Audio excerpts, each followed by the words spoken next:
Hello all, and welcome to another Workshop Wednesday.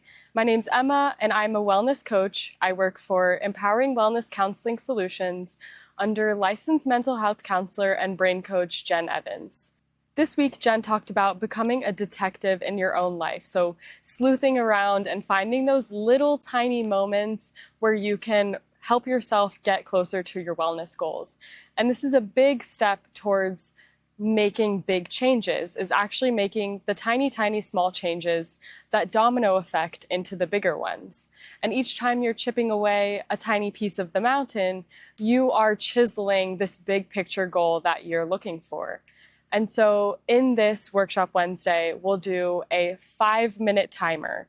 And in this 5 minutes, you will do something that you've been putting off that will take you 5 minutes. Maybe this is in health and wellness and you want to go for a 5-minute walk. Maybe you've been putting off the laundry and you know that will help you feel better. Maybe it has to do with nutrition and you want to make a 5-minute snack. Have a great 5 minutes, and I will see you next week.